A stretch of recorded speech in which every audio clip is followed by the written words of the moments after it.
ദോശ ഇഷ്ടമില്ലാത്ത മലയാളികൾ വളരെ കുറവാണ്. പലതരത്തിലുള്ള ദോശകൾ ലഭ്യമാണ്. മസാല ദോശ, തക്കാളി ദോശ, നെയ്യ് ദോശ, പ്ലെയിൻ ദോശ തുടങ്ങിയ വ്യത്യസ്ത തരം രുചിയിലുള്ള ദോശകൾ നാം തയ്യാറാക്കാറുണ്ട്. ഏതു തരം ദോശയാണെങ്കിലും അത് ക്രിസ്പിയായിരിക്കുമ്പോഴാണ് രുചി കൂടുന്നത്. എന്നാൽ പലപ്പോഴും നാം വിചാരിക്കുന്നത് പോലെ ദോശ ഉണ്ടാക്കുവാൻ കഴിയണമെന്നില്ല. ദോശ തയ്യാറാക്കുമ്പോൾ ചില കാര്യങ്ങൾ ശ്രദ്ധിച്ചാൽ നല്ല കിടിലൻ ക്രിസ്പി ദോശ ഉണ്ടാക്കുവാൻ കഴിയും. എങ്ങനെയെന്ന് നോക്കാം.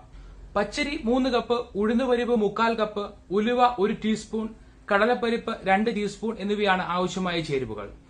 ദോശ നല്ല ക്രിസ്പിയായി വരുവാൻ കടലപ്പരിപ്പ് സഹായിക്കുന്നു. ഉലുവ നല്ലൊരു മണവും ദോശയ്ക്ക് നൽകും. ഇവയെല്ലാം ചേർത്ത് കഴുകിയതിനു ശേഷം 8 മണിക്കൂർ കുതിർക്കാൻ വെക്കുക. നല്ലവണ്ണം കുതിർന്ന ശേഷം അരച്ച് 8 മണിക്കൂർ പുളിച്ചു പൊങ്ങുവാൻ വെക്കുക. അരച്ച ഉടനെ ഉപ്പ് ചേർത്താൽ വേഗത്തിൽ പുളിക്കുവാൻ സഹായിക്കും.